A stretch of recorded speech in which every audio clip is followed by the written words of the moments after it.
अथ श्री एकश्लोकी भागवत मंत्रः। श्री गणेशाय नमः।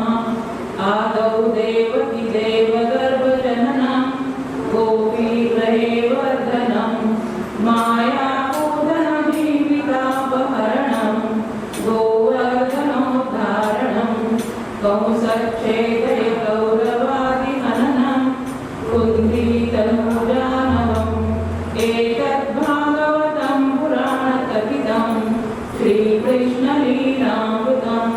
गोपाल कृष्ण भगवान की जय। आज आपल्या कथेचा दुसरा दिवस आहे। प्रथम मी सर्वांना दुसऱ्या सत्रामध्ये सर्वांचं स्वागत करते। सर्वांना मनापासून नमस्कार करते। व्यासपीठाला नमस्कार करते। जे ज्येष्ठ मंडळी माझ्या समोर बसलेली आहेत त्यांना मनपूर्वक नमस्कार करते। आणि माझे जे गुरुवर्य आहेत त्यांच्याकडून मी भागवत ग्रंथ शिकण्याचं मला भाग्य लाभलं त्या छायाताई कांदेश्वरकर यांनाही माझं सादर प्रणाम। आणि आजच्या कथेला आपण सुरुवात करू। कालच्या कथेमध्ये आपण काय काय पाहिलं? भगवंताचं स्वरूप कसं आहे ते ऐकलं। सच्चिदानंद रूपाय भगवंताचं कार्य काय आहे ते ऐकलेलं आहे। त्रिविध तापापासून भगवंत आपले रक्षण कसे करतात ते पण ऐकलं। भक्ती आणि नारदांचा संवाद ऐकला। व्यासांचा असंतोष ऐकला। त्यानंतर नारदांचं चरित्र आणि नारदांचे पुनर्जन्म बघितला।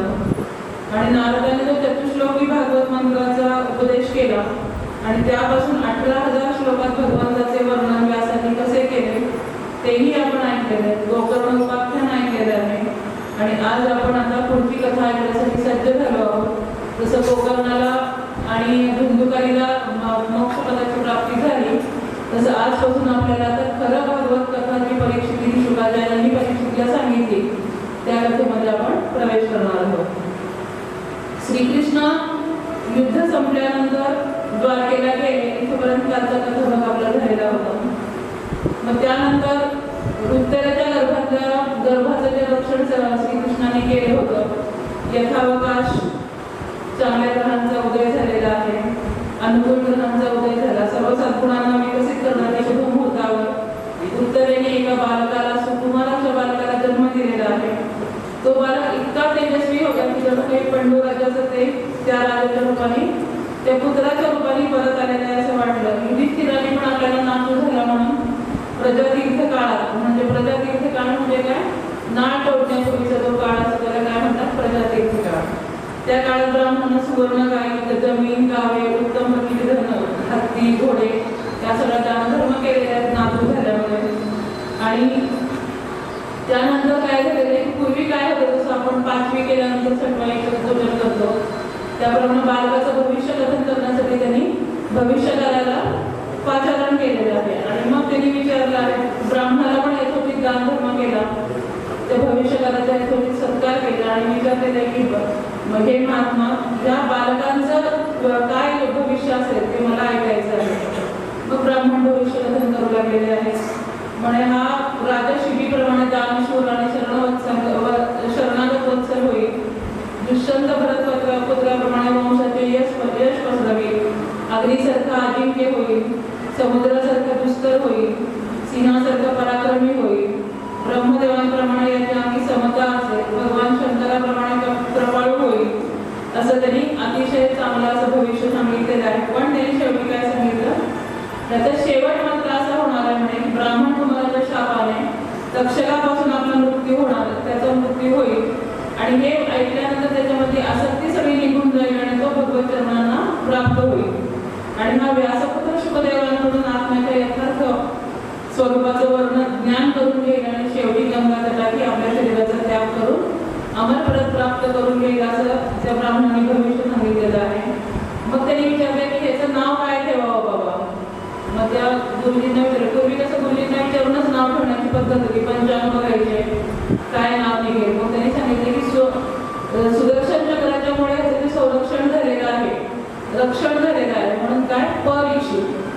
प म्हणजे काय कुठल्याही गोष्टीला प हा शब्द लावला की तो आपल्या बियॉन्ड आवर इमॅजिनेशन त्याप्रमाणे परीक्षित जो भगवंत त्याचं रक्षण करतोय त्या मुलाचं नाव काय त्याने ठेवलेलं आहे परीक्षित।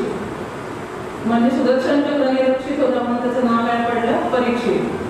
आणि त्यानंतर मग सगळा हा सगळा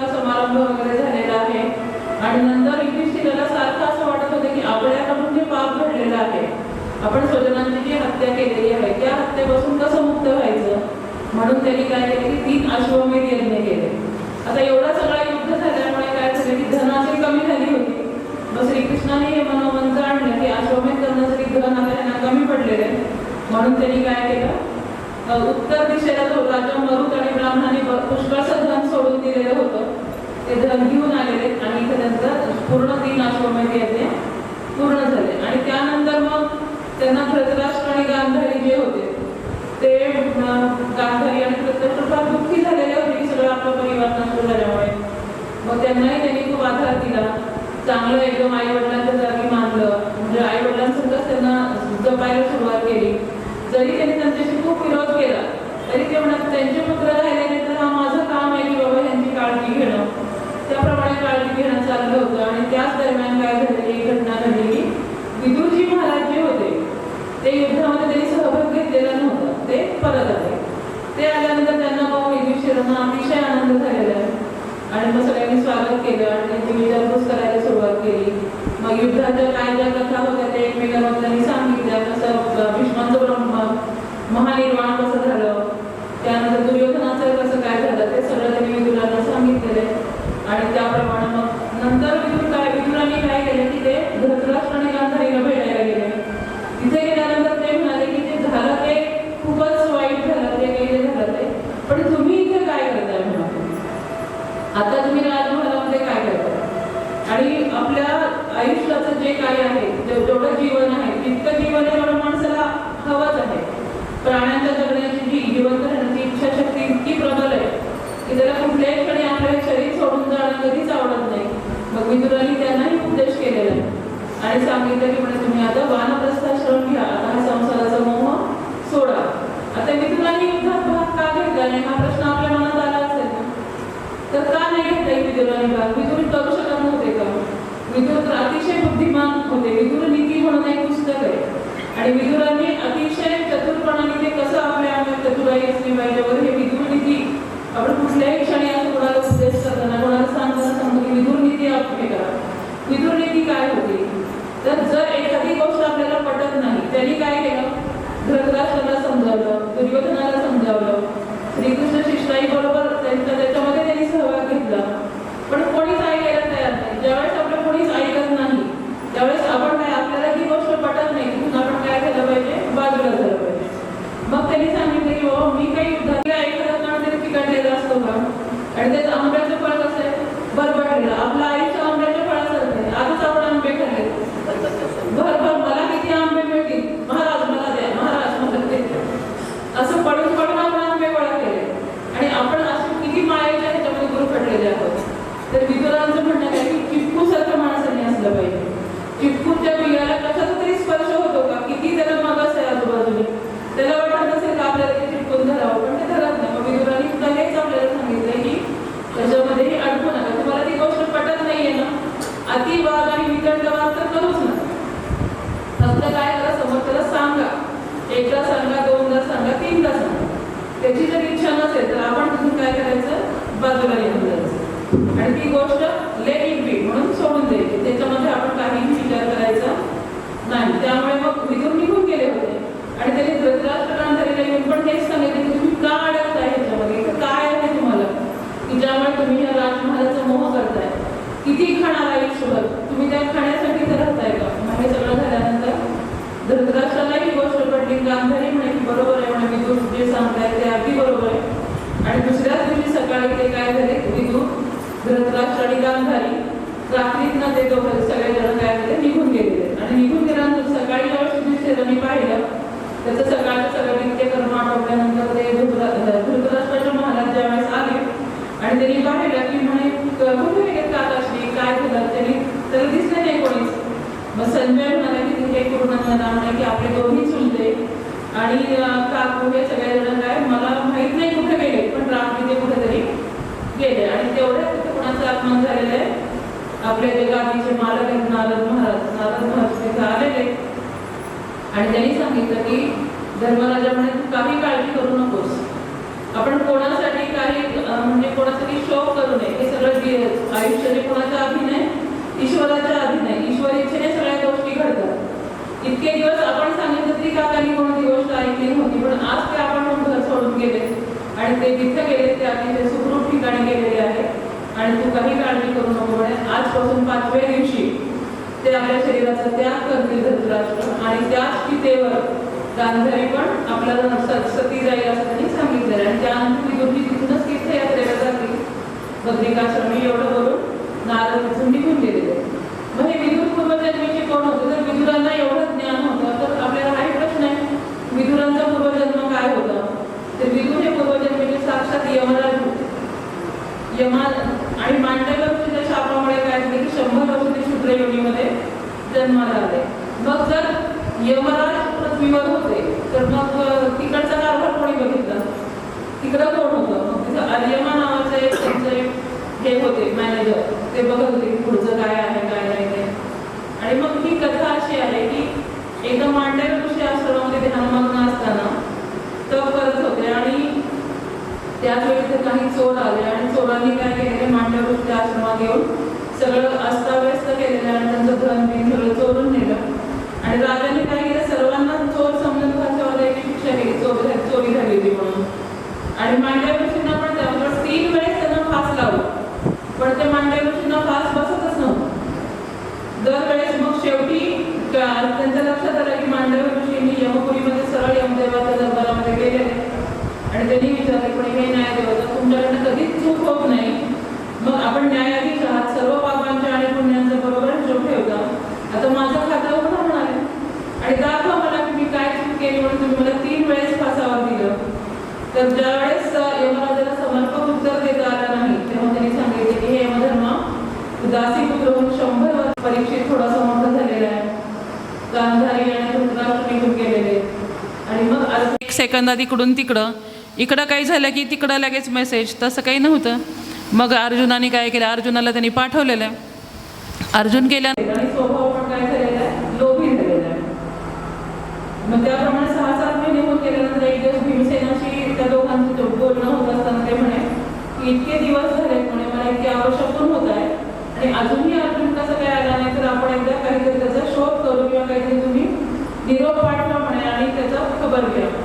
मग त्याप्रमाणे त्यांनी अर्जुनाला निरोप पाठवला. पण त्याच वेळेस काय झालं, अर्जुन वापस आला. त्यांनी इकडं निरोप पाठवला आणि अर्जुन वापस आला. आल्याबरोबर पाहिलं तर अर्जुन इतका हवालदिल झालेला होता, त्याच्या चेहऱ्यावर सगळं तेज निघून गेलेलं होतं आणि तो खूप असं तोंड खाली, मान खाली घालून आला होता, डोळ्यातून अश्रू वगैरे वाहत होते. अशा स्थितीत युधिष्ठिराच्या चरणावर त्यांनी लोटांगण घातलेलं आहे आणि युधिष्ठिराला म्हणाला, बघलो युधिष्ठिराने विचार केला की बाबा तुला काय झालं, कशामुळे तुझ्या इतका चेहरा सुटला किंवा तू इतका रडतोयस का बरं, द्वारका नगरीत आपले सगळे नाटक ठीक आहेत का, काही कोणाचा प्रॉब्लेम आहे तर? मग त्यांनी सांगितलं की बाबा सगळे शूरसेन वगैरे सगळे सुखरूप आहेत, महारथी प्रद्युम्न सुखरूप आहे, अनिरुद्ध आनंदात आहे. फक्त काय झालेलं आहे, सुधर्मा सभेतील द्वारकेमध्ये सुधर्मा सभेतील श्रीकृष्ण ज्यांना घेऊन येता येतं काय झालं, त्या सगळ्यांनी एका लुटारुनी लुटलं आणि त्यामध्ये सुद्धा तो हारला. त्यामुळे एकदम दुर्बल होऊन गेला होता. आणि हे ऐकत असताना दाराच्या पाठीमागे एक व्यक्ती उभी होती, ती म्हणजे कोण होती, कुंती माता होती. कुंतीने हे ऐकलं की श्रीकृष्णाने जे धामाला गेलेले, त्याबरोबर तिचं कलेवर सुद्धा काय झालेलं तिथंच गळून पडलेलं. आणि मग त्या 5 भावांनी विचार केला की म्हणे आता इथं राहण्यामध्ये आपला काही उद्देश नाही, आता श्रीकृष्णाने जे धामाला गेलेले, आपला आता परीक्षित पण मोठा झालेला आहे. म्हणजे 5 जणांनी मिळून परीक्षिताला राज्याभिषेक केला आणि ते 5ही जण बलगरे धारण करून अन्नपाण्याचा त्याग करून स्वर्गात होण्यासाठी निघालेले आहेत. आणि मग हळूहळू एक जण आपल्याला ते कथा माहिती की कोणामध्ये कोणी जास्त कोणतं, जे काही व्यवहार आहे तो सगळ्या कर्मावर अवलंबून आहे. हळूहळू अगोदर द्रौपदी पडली, नंतर नकुल, सहदेव, भीम आणि एका युधिष्ठिर स्वर्गामध्ये गेलेला अशी आपल्याला कथा माहिती. आणि त्यांचे एक पुत्र होतं म्हणजे प्रामाणिकपणाने त्याच्यासोबत गेलेलं. अशा प्रकारे पांडवांचं सुद्धा काय झालेलं या ठिकाणी महानिर्वाण झालेलं आहे.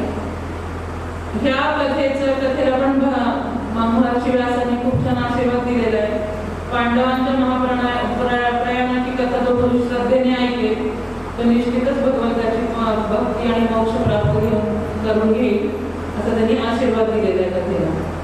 मग त्यानंतर परीक्षित राजा सुद्धा काय होता, अतिशय सक्षम राजा होता, सर्व दृष्टीने सक्षम होता. आणि पांडवांच्या महाप्रयाणानंतर त्यांनी काय केलं, पृथ्वीचं पालन केलेलं, सर्वांना चांगल्या प्रकारे ठेवण्याचा प्रयत्न केला, सर्व प्रजेमध्ये आनंद होता. आणि एकदा परीक्षित राजा दिग्विजय करायला गेलेला असताना त्यांनी पाहिले की त्याच्या समोर कोण आलेला आहे. कलीने राजाचा वेश धारण केला होता आणि गाय आणि बैल यांना लाथांनी मारत होता. तो राजा जो होता तो कली काय करत होता, गायला आणि बैलाला लाथांनी शौर्याने कलियुगाला पकडून शासन केलं. सुवर्ण म्हणजे रज. मग त्यानंतर परीक्षितांनी धर्माला एक तप, शुद्धता, दया हे 3 पाय वृषभरूप जोडून दिले. आणि त्यानंतर हळूहळू सगळं व्यवस्थित चाललेलं होतं, राज्यकारभार चाललेला होता. एक दिवस राजाला वाटलं की आता थोडंसं आपण निवांत झालेलो तर आपण शिकारीला जावं.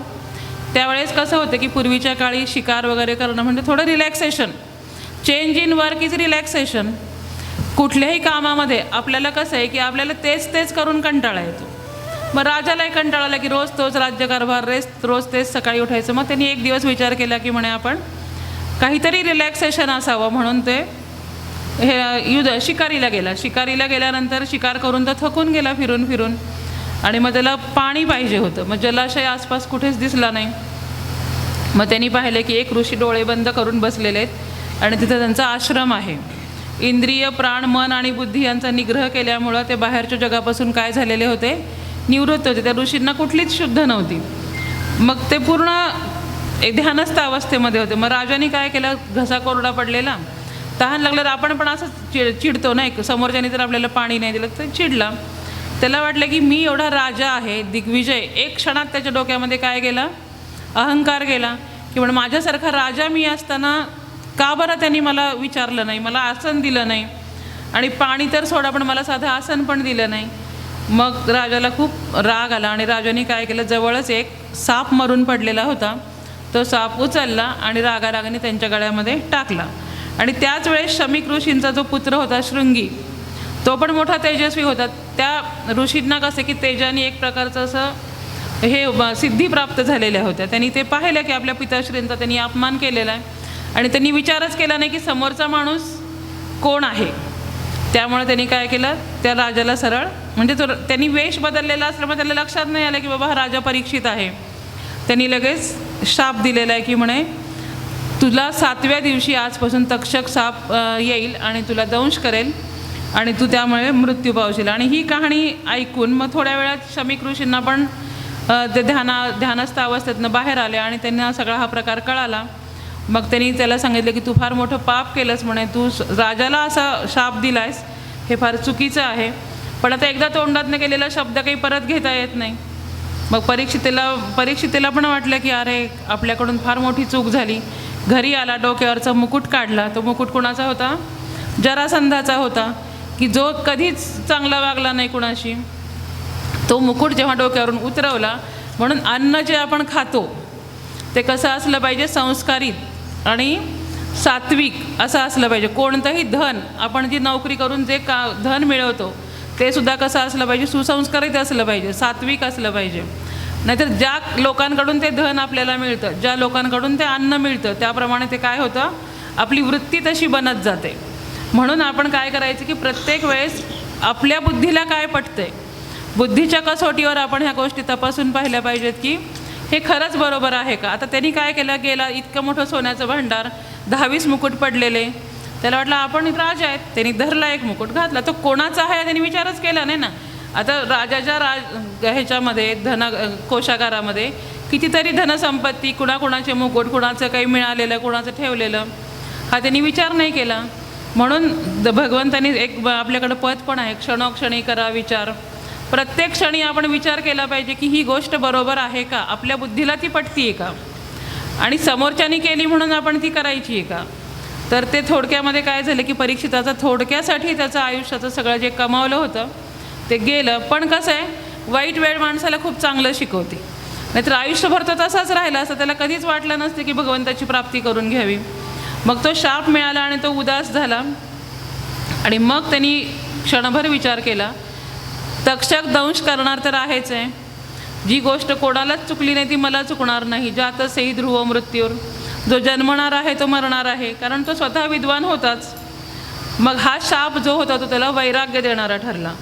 मग त्यांनी काय केलं की सर्वसंग परित्याग केला, आपल्या मुलाला जन्मेजयाला गादीवर बसवलं आणि मग तो गंगा किनारी गेला. गंगा किनारी तो गेल्यानंतर त्यावेळी तिथे सगळे ऋषीमुनी गोळा झालेले आहेत.